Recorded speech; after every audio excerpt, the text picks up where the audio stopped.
السلام عليكم متتبعي قناة يامانا يوميات خياطة. نتمنى تكونوا كاملين بخير وفي احوال جيدة وانتم كتفرجوا في هذا الفيديو. الفيديو ديال اليوم غيكون مختلف على الفيديوهات السابقة، فكما كتعرفوا فصل الشتاء على الابواب والواحد كيبغي يدير جليبات سخان، واهم حاجة ما يتقلبش في الثوب. لذلك غنوريكم بعض الطرق السهلة باش توليو تميزوا الاثواب من المزيان والخايب.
النوع الاول ديال الثوب اللي غنوريكم هو المليفه السخونه، اللي كتبقى هي الحاجه المزيانه في الشتاء اكيد، ولكن للاسف فيها انواع، نوع كيتحبب ونوع ما كيتحببش.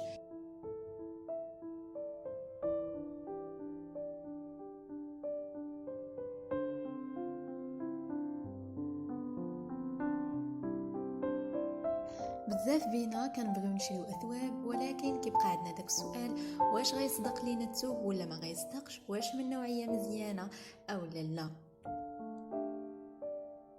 لذلك غنوريكم الطريقه باش تعرفوا واش الثوب غيتحبب لكم او لا. قبل ما تخيطوه ومني تكوني عند مول الثوب، غتشدي الثوب وتحطي يد لتحت ويد لفوق وتبداي بحركات دائريه كما موضح في الفيديو. الا تحبب ليك فهذا الثوب نوعيه خايبه والعكس صحيح. النوع الاول ديال الثوب اللي شاركت معكم هو نوع مزيان، كما كتشوفوا في الفيديو ما تحببش وبقى كيف ما هو، واخا طبقت عليه دوك الحركات الدائريه.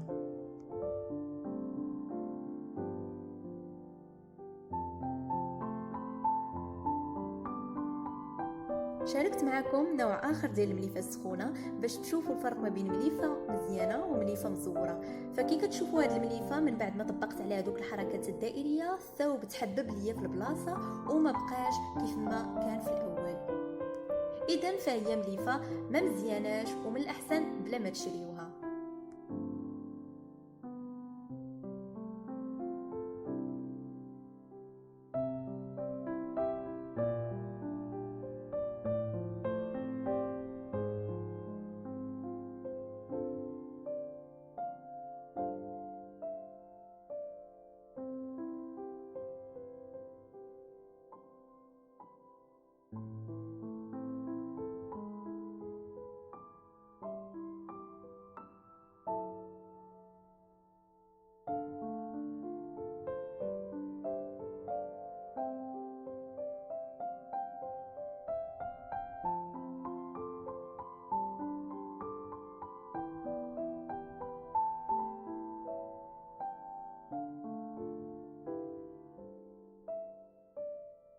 النوع الثاني ديال الثوب اللي غنوريكم هو الكاشمير. الكاشمير هو نوع من الاثواب اللي صعيب انك تعرفيه واش من نوعيه مزيانه او لا. لذلك بحكم تجربتي في مجال الخياطه غنوريكم طريقه بسيطه وسهله جربيها عند مول الثوب.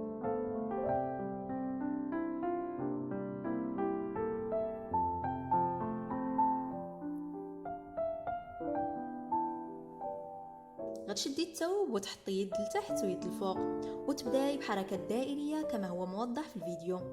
الا الثوب بقى كما هو فالثوب مزيان، والا بدا كيبان ليك ان الشعيرات الصغيره اللي في الثوب بدات كتبان، فكوني اكيده ان الثوب غيتحبب معاك.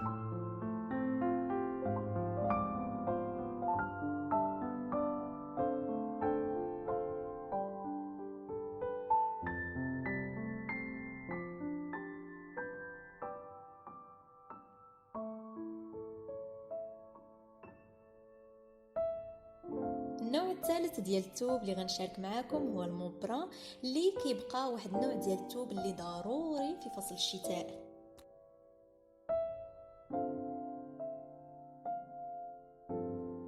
لذلك غنوريكم طريقه سهله ايضا غنجربيها باش ما تقلبيش في الثوب. الطريقه كالاتي: غتشدي الجنب ديال الثوب وتحاولي تجريه كما هو موضح في الفيديو، ومن بعد قلبي الثوب وشوفي واش تمزق هذاك الجنب او لا. اذا تمزق فنوعيه